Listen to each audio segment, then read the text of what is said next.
नमस्कार दोस्तों, कैसे हैं आप सभी का हमारे चैनल एग्जाम विथ यू में स्वागत है। जैसा कि आप सभी जानते हैं कि मैं आपको मैथ पढ़ाता हूं और मैथ में भी मैं आपको पर डे एक प्रैक्टिस सेट करवाता हूं।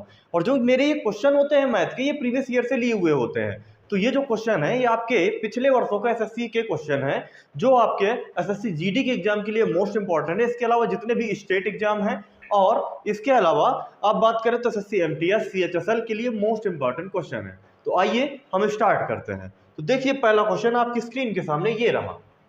कैसा है सवाल, पढ़िए। ए और बी किसी कार्य को क्रमशः 45 डेज और 40 डेज में पूरा कर सकते हैं। उन्होंने मिल करके कार्य को करना प्रारंभ किया, किंतु कुछ समय पश्चात एक कार्य छोड़ करके चला जाता है। शेष कार्य को अकेले बी करने 23 दिन में पूरा किया। कार्य को प्रारंभ करने के कितने दिन बाद एक कार्य छोड़ करके चला गया। अब आप बोलेंगे कि कार्य वाला, ये कार्य और समय का बहुत अच्छा सवाल है। अच्छे नहीं कर पाते हैं सर, तो करके दिखाइए जरा, टाइम दिया मैंने आपको। तो जब ये कार्य और समय है ना, तो इसको आप ऐसे समझिए। थोड़ी देर को हम क्या करें कि सबसे पहले निकाल लें कि पूरा कार्य कितना है सर। अब ये कार्य कितना है ये कैसे निकालें। तो ये जो कार्य जैसे ये दिया हुआ है आपका ए, एक आदमी क्या है आपका ए, एक आदमी आपका क्या है बी। एक आदमी क्या है आपका ए,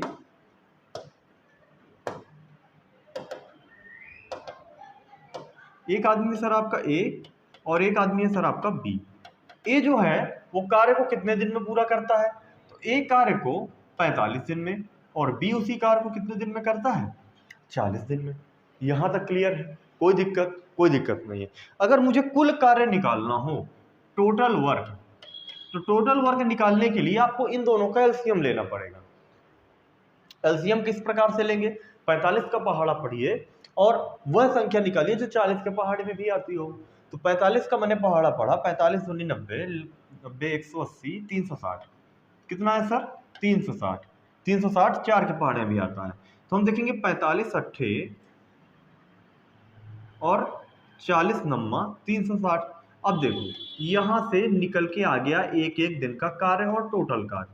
टोटल कार्य कितना था सर 360 था।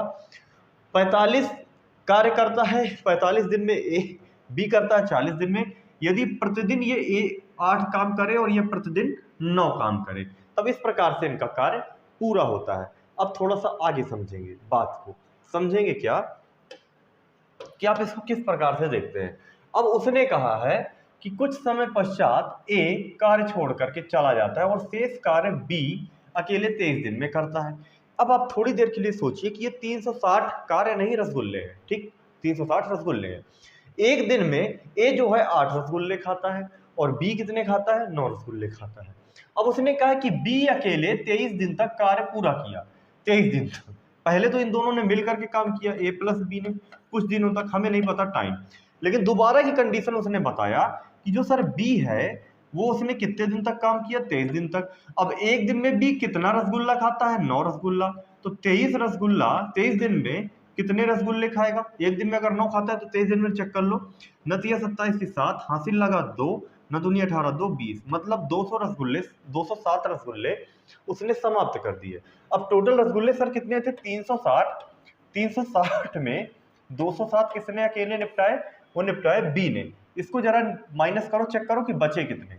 10 में 7 गए 3, ये बचा 5 और यहां पर बचा क्या सर 153। मतलब 153 रसगुल्ले ऐसा हुआ कि ए और बी दोनों ने मिल करके खाए। यहां तक क्लियर है। मैंने क्या किया, मैंने टोटल रसगुल्लों की संख्या निकाल ली। मैंने ये निकाल लिया कि ए और बी एक एक दिन में कितने कितने रसगुल्ले खाते हैं। फिर उसने एक पॉइंट ये लिखा कि ए और बी कुछ दिन तक कार्य करते हैं, फिर इसके बाद क्या करता है कि ए छोड़ करके कार्य को चला जाता है, तो शेष कार्य बी करता है, मतलब शेष रसगुल्ले बी खाता है। कितने दिन तक खाता है, 23 दिन तक। अगर बी एक दिन में 9 रसगुल्ले खाता है तो 23 दिन में 207 रसगुल्ले खत्म कर देगा। 360 रसगुल्लों में से 207 रसगुल्ले अगर जो आपके किसने खा लिए, बी ने खा लिए, तो ये जो बचे हुए रसगुल्ले हैं 153, ये ए प्लस बी दोनों ने मिल करके खाए होंगे कि नहीं, जो बाद में एक छोड़ करके चला जाता था। ये क्लियर है। अच्छा, ए और बी दोनों मिल करके एक दिन में कितना खा लेते हैं, 8 8 16 17, एक दिन में कितना खा लेते हैं 17।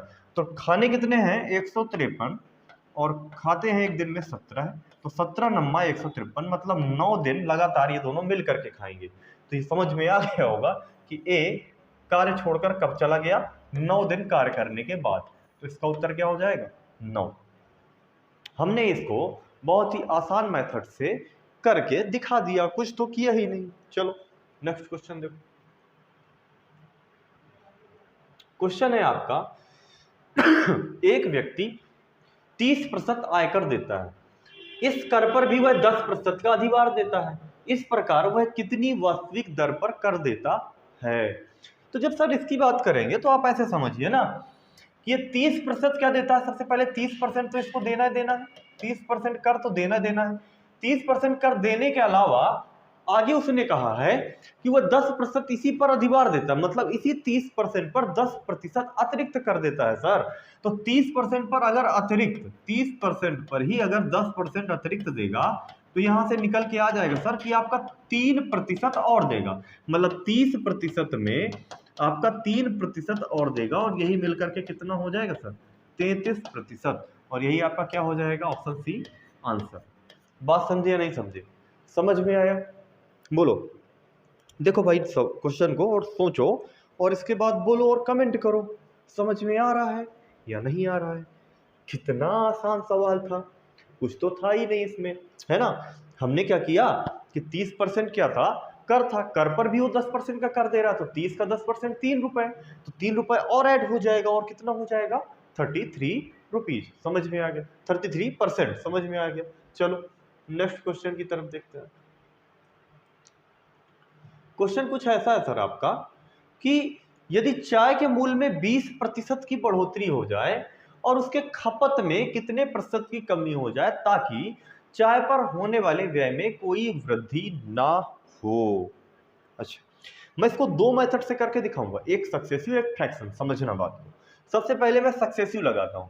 सक्सेसिव का फार्मूला आप जानते हैं, plus minus x plus minus y plus minus x y बटे 100।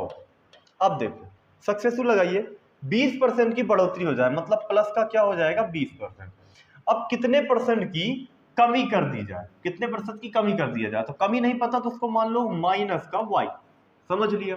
अब माइनस और प्लस का मल्टीप्लाई क्या होता है, माइनस का 20y बटे 100, और ना उसमें क्या होगा लाभ और ना होगा आपको हानि। ऐसे लगाया हमने सक्सेसफुल। क्या कहा उसने, क्या हुआ कि चाय के मूल्य में 20% की अगर बढ़ोतरी कर दी जाए तो उसकी खपत में कितने प्रतिशत की, मान लिया y% की कमी कर दिया जाए, जिससे उसके मूल्य में कोई परिवर्तन ना हो, तो व्यय में कोई परिवर्तन ना हो, मतलब 0 ही हो। ठीक है, तो सर कोई दिक्कत नहीं है। आप ऐसा कीजिए ना कि 20 को उधर कर दीजिए और इनको एक साइड रहने दीजिए। तो मैं कह सकता हूं y, थोड़ा सा इधर से करता है, मैं कह सकता हूं y प्लस 20y बटे 100 बराबर 20। अब ये पक्षांतर करने में किसी को दिक्कत नहीं होगी, अगर दिक्कत है तब तो फिर भाई दिक्कत है, बहुत पाप किए हैं तुमने। इसको डिवाइड करो तो ये हो जाएगा 5 बार में, मतलब y plus y by 5 is equal to 20, जिसे मैं कह सकता हूँ 5y plus y is equal to 6y by 5 is equal to 20। तो आपका y इज इक्वल टू आएगा 20 इंटू 5 डिवाइडेड बाई 6। ठीक, इसको और हमने डिवाइड किया तो आपका आया 50/3। कैसे, 2 से इसको डिवाइड किया 3, और ये क्या हो जाएगा 10, 10 बना 50। क्लियर हो, तो इसको मैं कह सकता हूँ सर 50, इसको कह सकता हूँ 18, 16 48, 16 सही 2/3%, और यही क्या हो जाएगा आंसर, 16 सही 2/3%। ये तो हो गया आपका सक्सेसिव मेथड। अब अगर नॉर्मल मेथड की बात करें और अगर इनको ऑप्शन से उठाएं, ऑप्शन से किस प्रकार से उठाएं, 20% की फ्रैक्शन वैल्यू निकालें। 20% की फ्रैक्शन वैल्यू कितनी होती है सर, आप बोलेंगे 1/5, है ना। और अगर जो मैं इस ऑप्शन उठा लूं, मान लीजिए हमने उठा लिया 16 सही 2/3%, 16 सही 2/3%, तो इसकी फ्रैक्शन वैल्यू क्या होती है सर 1/6। अब सॉल्व करके देखो भाई, पहले पहले मूल्य क्या था, बाद में क्या हुआ, ये चेक करो भाई। 5 में 1 की बढ़ोतरी हुई, कितना हुआ 6। दोबारा देखो 6 में 1 की कमी हुई, कितना हुआ 5। गुणा करके देखो 6 पंचे 30, 6 पंचे 30, मतलब ना घटा ना बढ़ा, इसलिए ऑप्शन सी आपका क्या है, सही है। ये हो गया फ्रैक्शन मेथड, ये हो गया आपका सक्सेसिव। जो आपको पसंद हो वही आप लगाइए। था तो कुछ नहीं इस सवाल में, समझे या नहीं समझे, बोलो। समझ में आया भाई?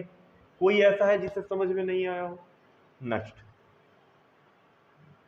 देखिए, एक व्यक्ति रेलवे प्लेटफॉर्म पर खड़ा होकर देखता है कि रेलगाड़ी उसको 9 सेकंड में पार कर जाती है तथा 84 मीटर लंबे प्लेटफॉर्म को 21 सेकंड में पार कर जाती है।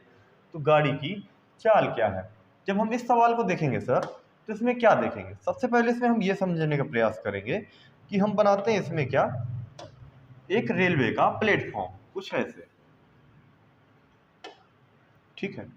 क्या करते हैं, कुछ ऐसे क्या करते हैं, बनाते हैं रेलवे का प्लेटफॉर्म। अब इसके अलावा अब हमें एक बनानी है रेलगाड़ी। क्या करनी है? एक बनानी है हमको रेलगाड़ी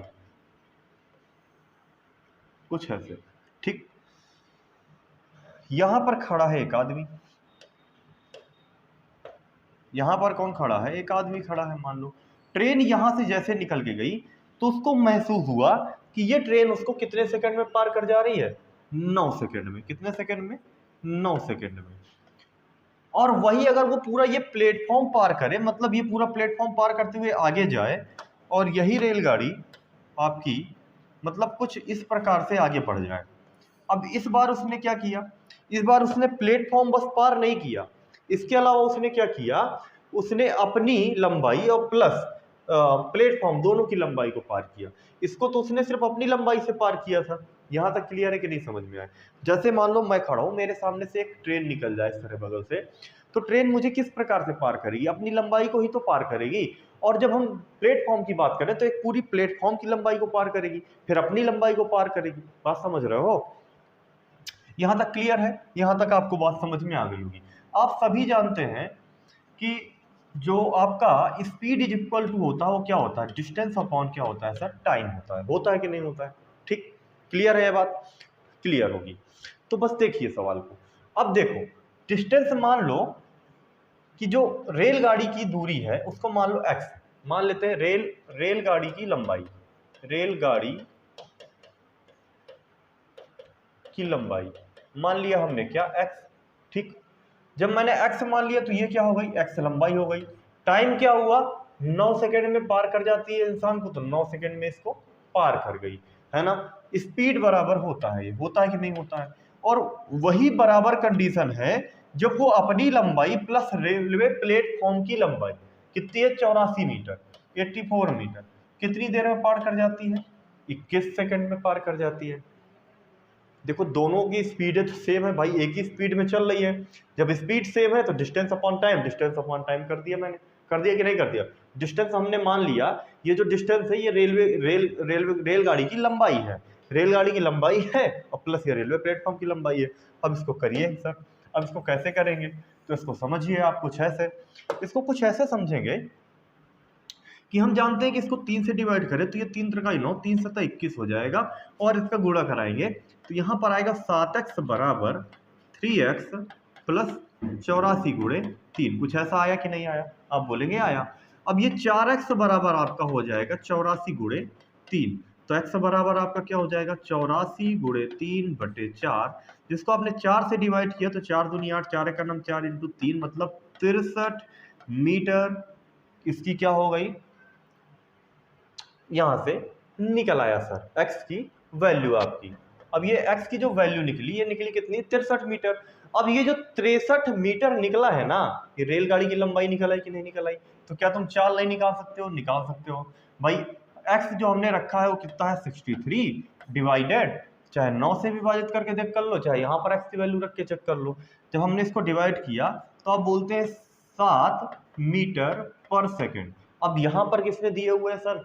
ये दिए हुए आपको किलोमीटर प्रति घंटा में। मीटर पर सेकंड से किलोमीटर प्रति घंटा में चेंज करने के लिए हमें क्या करना पड़ेगा? 18/5 से मल्टीप्लाई करना पड़ेगा, जो कि यहाँ से डिवाइड करें आएंगे तो आएगा 3.6। अब इसका गुणा करा दीजिए तो होगा 6 सत्ते 42, 7 छंग 42 की 2, हासिल लगा 4 और 7 21 4 25 किलोमीटर पर आवर। मतलब कितना आ गया? 25.2 किलोमीटर प्रति घंटा। देखिए भाई, ये पूरा मैंने बेसिक से नॉर्मल तरीके से सॉल्व कर दिया। अब बताइए आपको समझ में आया कि नहीं समझ में आया? ये बात समझे? लेकिन हम इसको एग्जाम में इससे भी आसान तरीके से कर सकते हैं। तो कैसे करेंगे, तो इसको समझेंगे कुछ इस प्रकार से। देखना, मैं देखना कितनी आसानी से इसको करूंगा यहां पर, तुम देखते जाओ बस कितना आसानी से, और तुम लोग भी सीख जाओगे। ठीक है, तो देखो किस प्रकार से करेंगे। अच्छा तुम एक बात बताओ, ये 9 सेकंड में किसी को पार कर जाती है, लेकिन अगर उसकी दूरी 84 मीटर बढ़ा दी जाए, कितनी बढ़ा दिया जाए, 84 मीटर बढ़ा दिया जाए, तो इसका टाइम भी तो कुछ बढ़ जाता है। टाइम कितना बढ़ जाता है सर, टाइम कितना बढ़ जाता है, आप बोलेंगे 21 सेकंड। 21 सेकंड जो ये टाइम बढ़ता है, इसमें भी तो ये 9 सेकंड का टाइम ऐड है कि नहीं ऐड है, क्योंकि भाई 9 सेकंड में तो वो कुल अपनी लंबाई को पार करती है, इसके अलावा प्लेटफॉर्म की लंबाई बची हुई टाइम को पार करती है। तो प्लेटफॉर्म की लंबाई कितनी दी है आपको, 84 मीटर जो एक्स्ट्रा है, 84 मीटर एक्स्ट्रा है कि नहीं। अब ये अगर 84 मीटर एक्स्ट्रा आ गई तो टाइम कितना बढ़ गया, तो आप बोलेंगे सर टाइम 21 में 9 और बढ़ गया, मतलब 12। बात समझ में आया कि नहीं समझ में आया, आप बोलेंगे सर समझ में आ गया है। ठीक है, तो इसको 12 से डिवाइड करेंगे तो कितना निकल के आएगा, 12 सत्ते 84, 7 मीटर पर सेकंड। मतलब इतना जो कहानी किया तुमने और अंत में यहां पर 7 निकाला था, ये डायरेक्ट इतने में आ गया। मैंने क्या किया सोचो। देखो मैंने क्या किया कि देखो यहां पर क्या कहानी है कि देखो 9 सेकंड में पार कर जाती है किसी एक नॉर्मल इंसान को, मतलब अपनी लंबाई पार कर जाती है। लेकिन जैसे ही थोड़ा सा हमने लंबाई बढ़ा दी, 84 मीटर एक प्लेटफॉर्म ले आए, तो टाइम कितना एक्स्ट्रा हो गया, तो टाइम आपका 9 सेकंड से कितना एक्स्ट्रा हो गया, 21 सेकंड एक्स्ट्रा हो गया। 21 सेकंड मतलब कितना, रियल में कितना, 9 सेकंड से ज्यादा कितना आया, 12 सेकंड ज्यादा आया। 84 मीटर एक्स्ट्रा चलने में हमको 12 सेकंड ज्यादा चलना पड़ा, मतलब 7 मीटर पर सेकंड डायरेक्ट उत्तर आ गया, हमको ये सब करना ही नहीं पड़ा। तो इसीलिए तो आप पढ़ रहे हैं मुझसे, समझ रहे हो ना। तो 7 मीटर पर सेकंड को किलोमीटर प्रति घंटा में चेंज करने के लिए 18/5 से मल्टीप्लाई करना पड़ेगा, जिससे आपका आएगा 25.2 किलोमीटर पर आवर। बोलो भाई ये समझ में आया कि नहीं समझ में आया, इसे बोलते हैं सर गजब का सवाल। समझे या नहीं समझे, बोलो समझ में आया भाई, समझ में आया नहीं आया। ये आपका मेथड सेकंड हो गया, ये आपका मेथड फर्स्ट हो गया, ये आपका बेसिक हो गया, ये आपका एडवांस हो गया। ठीक है, नेक्स्ट। अब बताओ भाई, ये क्वेश्चन देखो, एक फैक्ट्री में कुछ कर्मचारियों की औसत दैनिक मजदूरी 92 रुपए है। फैक्ट्री में कुल 300 पुरुष और 200 महिला कर्मचारी हैं। सॉरी, प्रत्येक महिला कर्मचारी की मजदूरी एक पुरुष कर्मचारी की मजदूरी से 20 रुपए कम है, 20 रुपए कम है। तो एक पुरुष कर्मचारी का दैनिक मजदूरी क्या है, बताइए भाई, करिए इसको मैं ऑप्शन से करके दिखाऊं। देखना, अगर दैनिक पुरुष कर्मचारी, इसका मान लो थोड़ी देर के लिए सबसे सरल ऑप्शन उठा लिया मैंने 100। क्या उठा लिया मैंने 100, मुझे रियल में नहीं पता कि इसका उत्तर 100 है कि क्या है, मैंने क्या उठा लिया, 100 उठा लिया। जब मैंने 100 उठा लिया तो ये पुरुष कर्मचारी की है, और उसने कहा कि जो महिला का मजदूर है, एक पुरुष कर्मचारी से महिला कर्मचारी की 20 रुपया कम है। मतलब अगर आपको, ये है आपका मेल और ये है आपकी फीमेल, ठीक, ये है आपका मेल है, ये है आपकी फीमेल। मेल आपका अगर 100 रुपए कमाता है सर, तो फीमेल कितना कमाएगी, आप कह रहे हैं 20 रुपए कम है, तो 80 रुपए कमाएगी नहीं कमाएगी। अब आप एलिगेशन लगा दीजिए, दैनिक औसत मजदूरी इनकी कितनी है, 92 रुपए है सर, यहां तक क्लियर। अब देखो इनका डिफरेंस कितना निकला, इनका डिफरेंस सर यहां पर आया 8 और यहां पर आया 12 आया। अब इनका रेशियो कन्वर्ट करो तो कितना आया, 3:2। क्या इनकी जनसंख्या 3:2 में है, आप बोलेंगे 300 पुरुष और 200 महिला, मतलब ये बिल्कुल 3:2 के रेशियो में है, तो आपका डायरेक्ट उत्तर हो जाएगा 100। बोलो भाई, कुछ भी नहीं सोचना पड़ा यार, किया क्या हमने, नॉर्मली तो कर दिया, समझ रहे हो ना भाई। 300 पुरुष और 200 महिलाएं हैं, वही रेशियो ये निकल आया, तो डायरेक्ट उत्तर आ गया। लेकिन अगर ये नहीं होता सर, तब हम कैसे करते, तो इस सवाल में ना एलिगेशन ही लगाएंगे, एलिगेशन लगाएंगे तो आसानी से आ जाएगा। मैं आपको नॉर्मली और बेसिक मेथड भी बता देता, लेकिन वो आपको किताबों में मिल जाएगा, कई टीचर्स भी बता सकते हैं, अच्छे टीचर्स भी बता सकते हैं, तो मैं आपको एलिगेशन ही बता रहा हूं। मान लेते हैं एक तरफ है आपके मेल, माफ कीजिएगा मैं इसको दूसरा कलर चेंज कर दे रहा हूं, एक तरफ थी आपके मेल और एक तरफ थी आपकी फीमेल, ठीक है।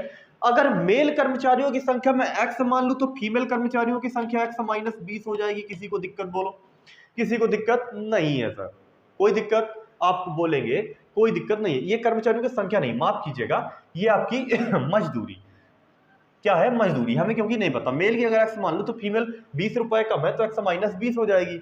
औसत मजदूरी कितनी दी हुई है सर आपको, 92 दिया हुआ है। वही एलिगेशन मेथड, देखो ये तो मैंने ऑप्शन उठा के तुरंत कर दिया, डायरेक्ट उत्तर आ गया। लेकिन अब ये क्या कर रहे हैं, बिल्कुल बेसिक से बात समझना। अब 300 पुरुष और 200 महिलाएं हैं। पुरुष कितने हैं सर, 300, महिलाएं कितनी है सर, 200। इन दोनों का क्या रेशियो नहीं निकाल सकते हो, आप बोलेंगे सर इन दोनों का भी रेशियो निकाल सकते हैं। कैसे,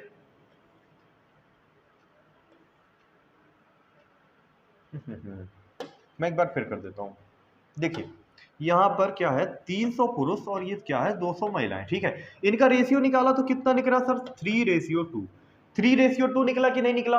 अब क्या करो, तो मेरी बात को ध्यान से सुनना, क्या करना है हमको, इन दोनों रेशियो को क्या कर दो, जोड़ दो। इन दोनों रेशियो को क्या कर दो, जोड़ दो। 3 2 कितना हुआ सर, 5 हुआ, 5, कोई दिक्कत नहीं है। अब इन दोनों का क्या कर लो। तो हम क्या देख रहे थे, मैंने तुमसे ये बताया था कि ये जो अनुपात है ना, ये जो अनुपात है ना, इसको क्या करना है, हमको जोड़ देना है। क्या करना है, ध्यान से समझना, इनको क्या कर देना, जोड़ देना है। तो जोड़ दिया, ठीक। अब जो ये पार्ट तुम्हारा लिखा है, इसको इसमें डिफरेंस कर देना, माइनस कर देना है। तो x में अगर तुम x, ये माइनस माइनस यहाँ पर क्या हो जाएगा, +20, तो x चला जाएगा, मतलब बचेगा, इसको इसके बराबर कर देना है। तो 1 बराबर कितना आ जाएगा, 4। आया या नहीं आया, तो 1 बराबर 4, तो 3 रेशियो की वैल्यू कितनी होगी, 12, ठीक। और 2 रेशियो की वैल्यू कितनी होगी, 8।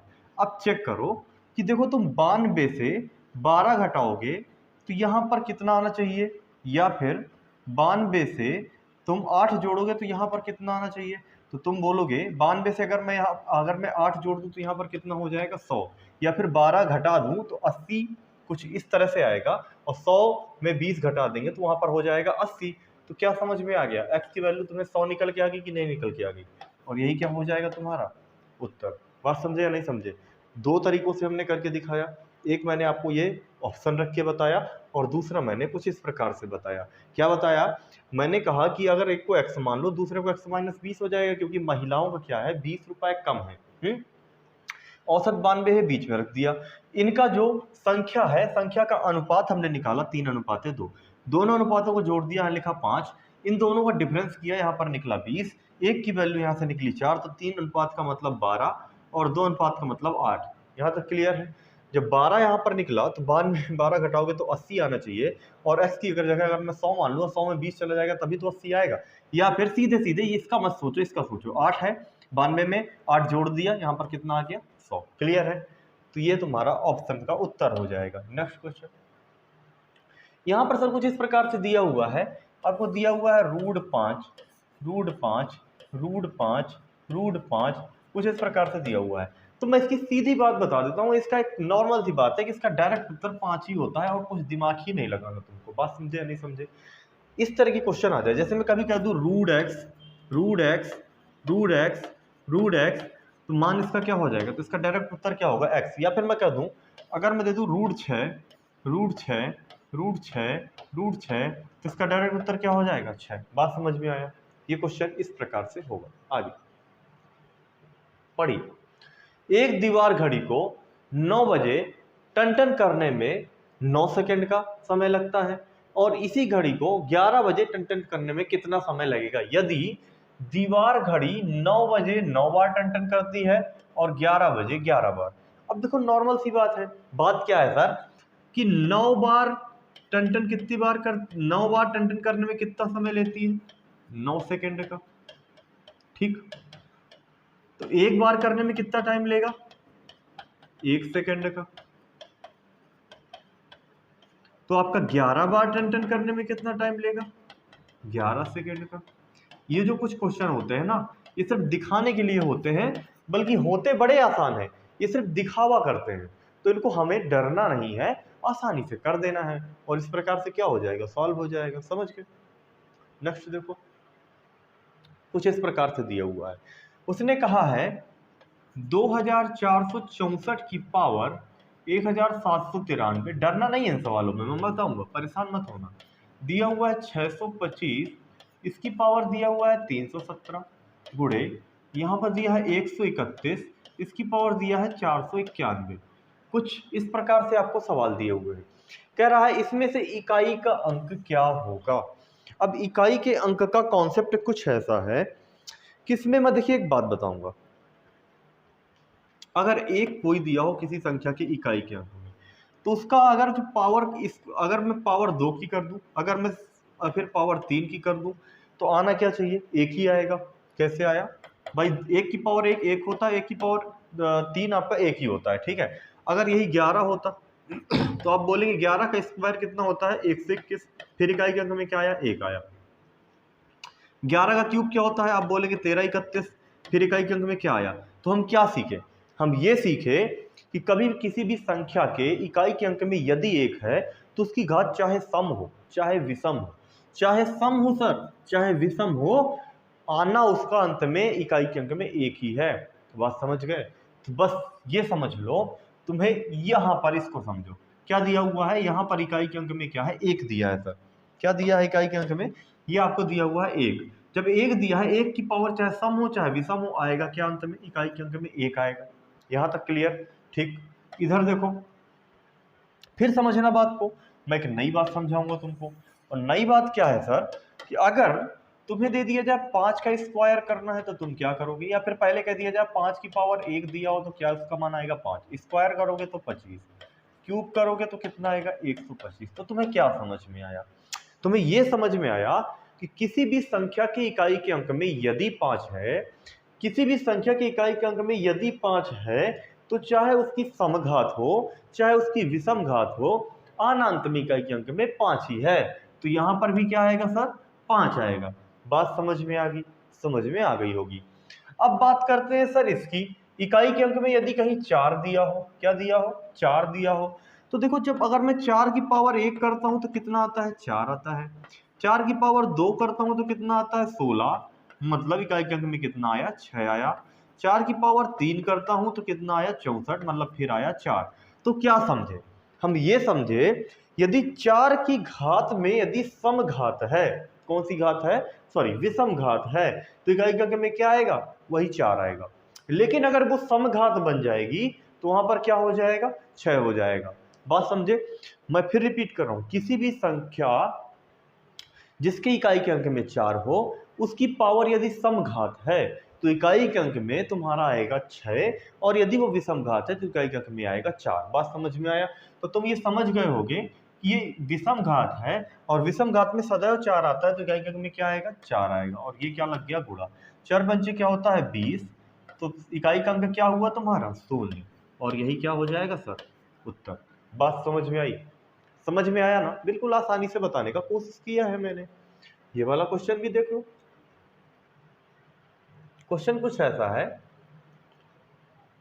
कि भाई 120 कॉपियां 3 रुपए प्रति कॉपी की दर से खरीदी गई, और उनमें से 1/3 4 रुपए प्रति कॉपी की दर से, आधी 5 रुपए प्रति कॉपी की दर से, और बाकी को उनके क्रय मूल्य पर बेचा, तो मेरा लाभ प्रतिशत क्या होगा। अब समझो कॉपियां कितनी है सर, पहले बात करते हैं कॉस्ट प्राइस की, सीपी की, खरीदने वाले की। 120 कॉपियां हैं, कितने में खरीदी उसने, 3 रुपए प्रति कॉपी, मतलब 360 रुपए उसके क्या हुए, खर्च हुए, ठीक है। अब सेलिंग प्राइस की बात करते हैं, एसपी की बात करते हैं। एसपी समझना, सेलिंग प्राइस। अब क्या लिखा हुआ है कि 1/3 कॉपी उसने 4 रुपए में, ठीक है, 4 रुपए में। अब कॉपियां कुल कितनी है सर, 120, 120 का 1/3 करेंगे आपका निकलेगा 40। तो ये जो 40 कॉपियां हैं उसने कितने रुपए में बेचा, 4 रुपए में। तो यहां पर कितना आया, 160 रुपए की बिक्री हुई। यहां तक समझ में आया। अच्छा, जो ये है आपका, ये आपका है आपका सीपी, ठीक है। अब ये बात कर रहा हूं मैं एसपी की। अब जब एसपी की बात की दोबारा, उसने कहा कॉपी की दर से तथा उसकी आधी 5 रुपए प्रति कॉपी।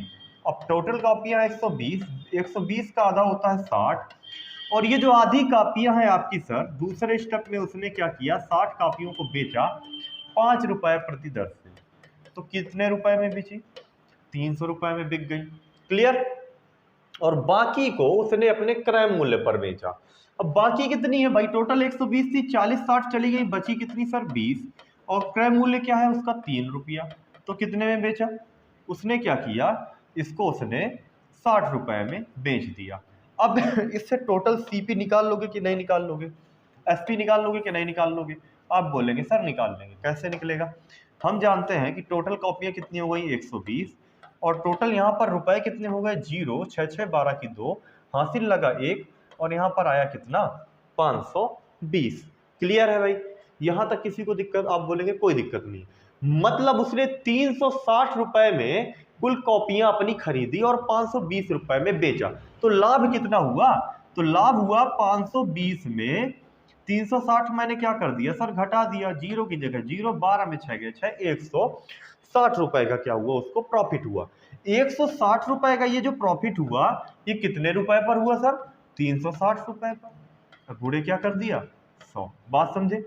1 0 से 1 0, इसको तुम 4 चौको 16, 9 चौको 36, तो कितना आया 400/9, जो कि आपका होगा 4 9 चौको 36 के 4 से लगे 4, 9 चौको 36 के 4 से लगे 4, और बस 44 सही 4/9, यही आपका क्या हो जाएगा आंसर, 44 सही 4/9%। समझ में आया? कुछ था इस सवाल में? बोलो भाई, कुछ था? सवाल में कुछ नहीं था, बस समझने की फेर थी।